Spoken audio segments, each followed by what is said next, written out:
What's going on, Paisanos? V here, coming at you, well, with another market watch today. Before I begin, I just have my website over here. It's YGOPaisano.myshopify.com.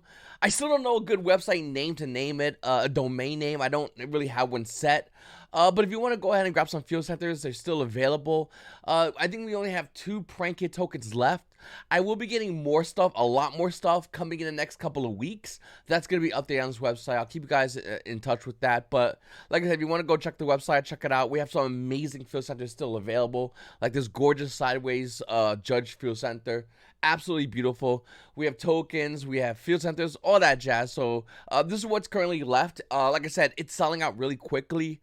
And if you want to get some, get it before it sells out. And then, like I said, a couple of weeks we'll have some more stuff coming up. We have some new stuff out, so that's gonna be available in a couple of weeks as well. So if you missed this run, just know that there's gonna be a bunch more new stuff coming out as well. So it's really wild. But listen, I really appreciate everybody. I didn't think this was gonna sell out as fast, but it definitely did. Listen, looking over at Dimension Force, I am a little bit confused, and I really want to share this take with you guys. So, looking at Alba Lennis, the Abyss Dragon, once again, this card's going to $5. It's going down in value. It will continue to go down in value. Same thing with Hero and King Regulus. The reason why today, yesterday, and maybe even tomorrow these prices might hold is because it's after a regional weekend. And normally what happens during the regional weekends, everybody gets involved. They go crazy about the price points. They want to buy. I want this one. I'm selling this deck. I'm buying this. And the prices kind of go up a little bit. And then they start going down. They go up a little bit again. Not as much, but they definitely go a lot more down. And I think that's going to happen to Theron King Regulus and Alba Lenitus. Now, I think Regulus actually will see more value and hold more value than Alba Lenitus, the Abyss Dragon. The Abyss Dragon, Alba Lenitus, the Abyss Dragon is going to be like $5. But Theron King Regulus, even though it will calm down in value, will still maintain good value. It's still a great card.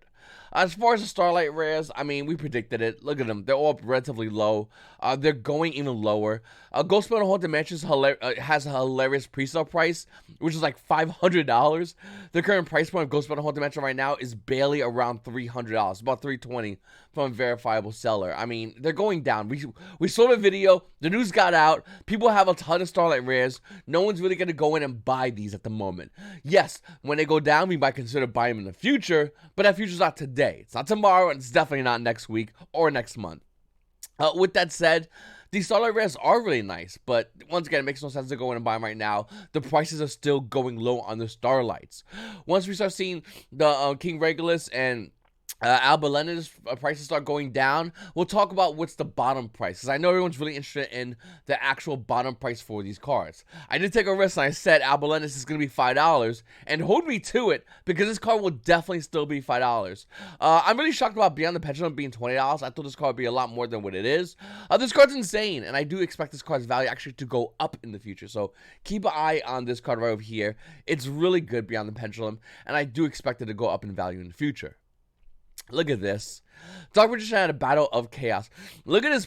I mean, this card has been tanking. Well, of course it has. It makes sense if you think about it. The only competitive Yu-Gi-Oh players that wanted to play Dark Magician at all were those utilizing Dragoon.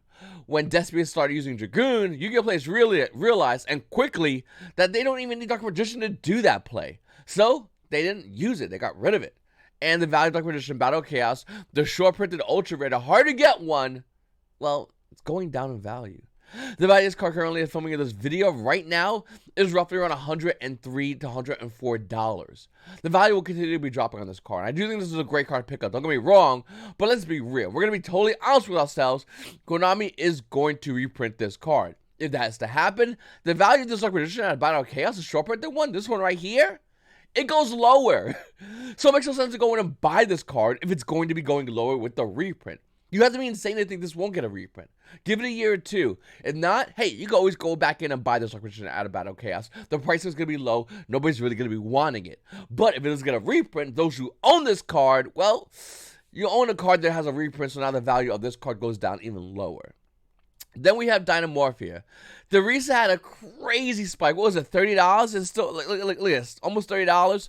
The Risa's price point as I'm filming this video is $16. And it's trying to fight going back up with the new set release of Dynamorphia stuff. But Yeah, it's definitely less than half of its current value. Hopefully you sold your Thereses when you had the opportunity to. Yu-Gi-Oh! Players that were looking to get the Rezias were actually talking about playing it in Despias. Well, sure, that would work if you're in Japan. You see, in the OCG, Despias have been hit so hard that the engine has been modified to run Dynamorphias. It's actually not a bad idea. Here in the TCG, though, that's not the case. And being the fact that it's not the case, nobody's going in and playing this card. The only decks that are using Dynamorphia Theresia is Dynamorphias. I expect this price more than likely to be going down more in the future. I do think Dynamorphias are an excellent deck, but are they tier 1? No. Listen, Floowandereeze is probably the biggest sleeping deck in the meta. Now, there's a lot of cards you can substitute for other cards, and for the most part, this deck is relatively budget as far as it being, I would consider it a tier 1 deck. Looking at Floowandereeze right now, you can get 2 M-Pens. They're about 10, 15 bucks, depending which ones you get. Floowandereeze in the adventure is $13. You do need 3. Everything else is relatively dirt cheap after that. Yes, you really need to run Pot of Prosperity, but you can also use Pot of Extravagance, which did a common reprint. There's tons of Pot of Duality reprints. What I'm trying to say is, this deck, especially with the recent reprint of Mega Ryza, is dirt right now. And for any relatively new Yu-Gi-Oh! Player, or Yu-Gi-Oh! Player doesn't want to put too much money in the market, but have a tier 1 deck, I would definitely recommend Floowandereeze. It's a deck I'm personally looking to build myself, and I might start streaming it. In fact, I do stream on twitch.tv, YGOPaisano. Check me out. Links down below. Hit that follow button. I'd greatly appreciate it. But looking at this, I do think that Floowandereeze is definitely a deck that a lot of Yu-Gi-Oh! Players are slowly starting to play again. Floowandereeze players are starting to get wise to the cute little tactic of every Destiny player cheating out Zombie World, and they're playing cards to compensate for that. With that said, I do think that Floowandereeze is a really good deck, and the right build in the right hands of a right player can win regionals. We saw this past weekend, players were making top 8 minimal. One person won, I believe it was Virginia regionals, with Floowandereeze. Over in Fort Worth, Texas, I believe it wasn't that like 600 players? Yeah, that guy got second. Like, it's insane. Or maybe it was California, that guy, the other guy got second. There were 2 second places. Nevertheless, Floowandereeze is a really good deck that a lot of players have to start acknowledging the fact that it is a good deck. It is a pain to beat. Now, obviously, if you're looking to play Despias, like what I play, you just go double Masquerade, you look at them and you say, do you have the answer? If they don't, the game's pretty much over. If they do, okay, we can play Yu-Gi-Oh! But that means you have to have the answer for my Masquerades on board, Zombie World. Basically, what I'm trying to say is we're going to play some Yu-Gi-Oh! And looking at Floowandereeze, like I said, if you don't want to put a lot of money in this game, this is a deck you want. It is dirt cheap right now, and more than likely will remain dirt cheap as its reprints are going to be coming up soon. Of course you can run Mystic Mine. Of course you can run that. Listen, there's not honorable wins or losses in Yu-Gi-Oh! There's just not. It doesn't exist, okay? Honorable wins, honorable losses, it's not, okay? If you beat someone with Mystic Mine, yes. Will they be mad? Yes. Should they be mad? Absolutely. But does it matter? No.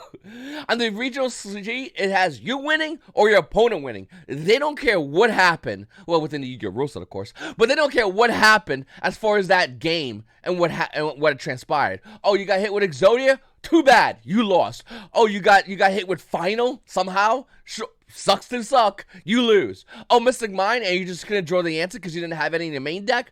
Oh, well. Sorry, should have not been the buy. Like, that's how it works. I hate Mystic Mine. I hate it with a burning passion of 1,000 hot red suns. I hate it so much. With that said, this card's like $2. And Yu-Gi-Oh! Players are going to start playing it. And if you play against Despias and you put it on board against Despias, a smart Despia player will want to save time and go to game 2. This card literally makes that deck a buy in game or in round 1.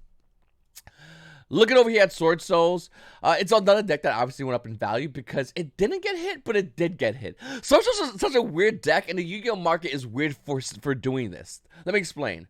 When Sword Souls got hit with the whole little Rodon combo, which definitely hurt Sword Souls, they said, haha, gotcha, we'll play Sword Souls. And the prices of Sword Soul cards started going up in value. They absolutely did.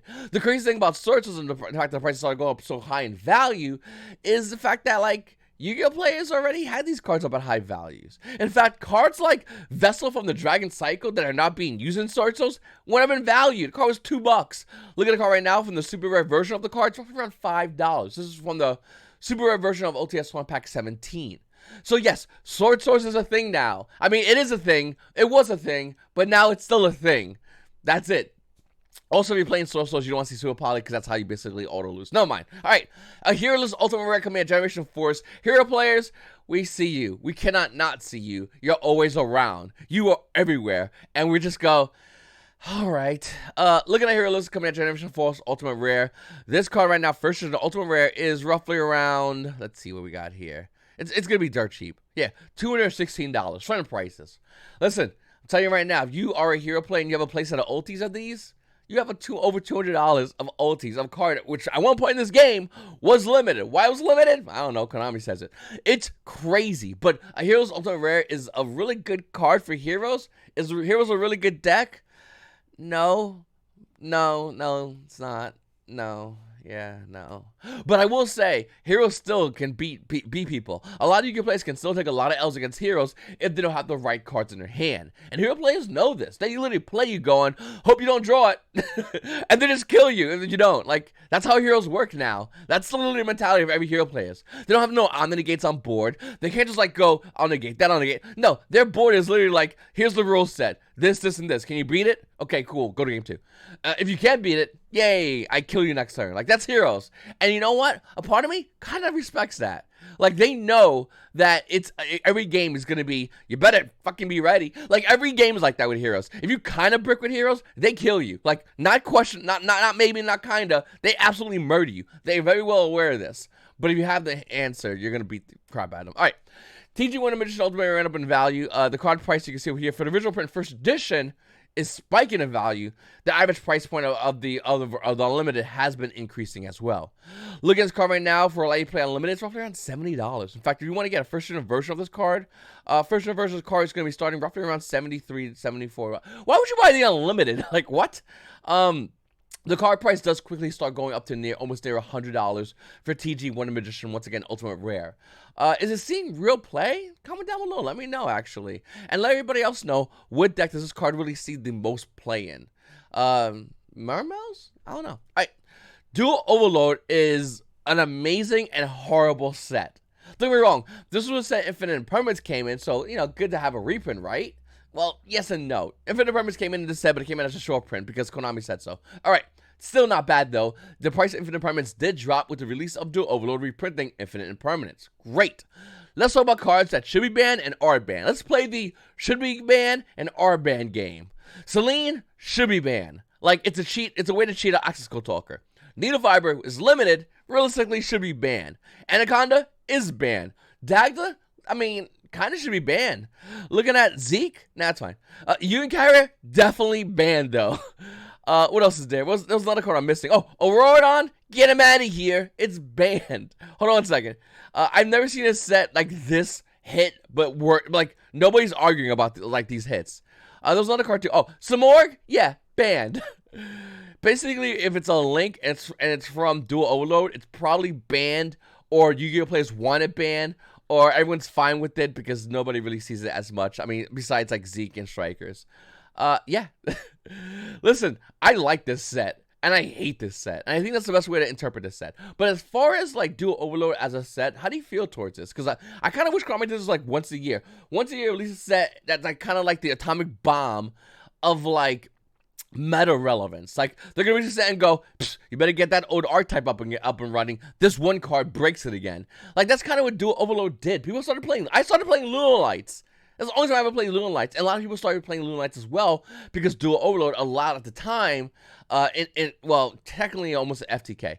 It was really weird. But as time went on, other cards in Duel Overload were now the new broken card, the new meta contender card. When Duel Overload first dropped, everyone said Needle Fiber was the problem. Afterwards, real quickly afterwards, it became Verde Anaconda. As time went on, there's been other cards that are the problem. Ironically, Needle Fiber is still at 1, though. It's kind of weird. Looking at OTS Tournament Pack 18, I will say this is an OTS set that I really like a lot because it has value that intersects constantly. Fusion Destiny is a card a lot of Yu-Gi-Oh players are going to be getting rid of. The value of Fusion Destiny right now is at $56. Not a lot, to be honest with you. And Fusion Destiny is realistically only used in Heroes. Unless you want to hard draw it as a semi-limited card, it's for the most part used only in Heroes. Great for Hero players who can now buy this card, Ultimate Rare, at what, half the value when it first debuted? Look at Dogmatic Ecclesia. Yeah, Dogmatic is kind of still around. It's a tier 1.5. I would argue tier 2 deck. But is it really worth it getting Ulti Ecclesias at $54 if it's tier 2 at best? I don't know. I mean, I like the artwork on Ecclesia. I like the artwork on all the Dogmatica cards. Just know if you play Maximus, a lot of Yu-Gi-Oh players are totally fine with that because they're going to get so much value off what you're doing, so they don't care. But is it really worth kind of trying to do it to cheat out, what, a win in your opponent's turn? I don't know. It's like, I'm kind of like in the air about that. Divine Arsenal of Zeus is $42. This card should not be $40. This card right here, yeah, that should be like $100. The fact that Divine Arsenal of Zeus is $42 is kind of cool. Then again, it does make perfect sense when you realize Divine Arsenal of Zeus has a Starlight rare. Ecclesia has a Starlight rare. Fusion Destiny, well, I mean, it's a good rarity bump for them. But those two have Starlight rares, and somehow those two are in here as reprints. Not Ash Blossom Joyous Spring, not Infinite Permits. No. The higher rarity cards, yeah, we're going to bump it down to less higher rarity cards. I mean, it already had high rarities. What, Secret Rare Zeus, Dogmatic Ecclesia having a reprint and Megatis not getting an ulti? These are just horrible, like, reprints. Let's just call it for what it is. I mean, it's cool to see an ulti Zeus, but you're going to get laughed at by those having a Starlight Zeus. And they should be laughing at you because they have more money, which everyone knows means they're better than you. No, I'm joking. Listen, all I want to say is ulti Zeus is really nice and really cool. Same with Ecclesia. But these slots could have been better anything. Literally anything. I would have taken almost about anything that's not these. And Konami's done this blunder before. They recently did it with Firewall Dragon. They made it as a ghost rare, and they said, you know what you want? An ulti. What? Who asked for that crap? They've done it with BLS as well as an ulti, and because they previously had it as a ghost rare, and previously it was a secret rare. What? Like, what are you doing here? They've done this before, and to be honest with you, this trend is kind of bad. It's not smart. Yu-Gi-Oh players are not excited about OTS Tournament Pack 18 as much. They're just not. What Yu-Gi-Oh players are more interested in is 19, and hopefully 19 not being the blunder that 18 currently is. And it'd be great to see cards getting a reprint, like, once again, Ultimate Rare Ash Blossom and Joyous Spring. We've been asking this for, I don't know, Maximum Crisis. They debuted Ash Blossom years ago. We've been talking about Ultimate Rare Infinite Permanents. It makes perfect sense. Literally, it makes perfect sense. We've been talking about those cards. When Forbidden Drive was made as the Ultimate Rare, nobody complained. Everyone kind of accepted it because we realized the fact that, yeah, it's a great card and kind of deserves that slot. And as for Ultimate Rare slots, it shouldn't be these whatsoever. As far as Super Rare Soul Collector starting to go back up in value because of Sword Souls, so that's kind of cool. Monkey the Tank's going up in value because of Sword Souls, that's kind of cool. Baby Pterosaurus? No. I mean, Dino players, come on. Anyone still playing Dinos? Comment down below if you're still playing Dinos, let me know. Alright, listen. Like I said before in the beginning of the video, I really appreciate if you guys go check out my website. Links will be down below. I'm finishing up selling off all these field centers. I still have some still left. I believe I have the Scapegoat token and one droplet proxy, Ultimate Rare proxy. It's not meant for real Yu-Gi-Oh play. I want to make sure to emphasize that point. But we have the Prank Kids token as well. And these things are going to be gone soon. Within a couple of weeks, hopefully I'll have another batch of brand new field centers. So get ready for that new batch. I'll start teasing it as I get confirmation of what I can get. And this site's going to be slowly growing. So I greatly appreciate everybody who came on this site. Everyone who's going on the site, check it out. I greatly appreciate it. I'm going to be adding a lot more things in the future, hopefully with the next couple of weeks. And as time goes on, it's going to get a lot crazier before it gets calm. It's your boy V, and you boys have a great day.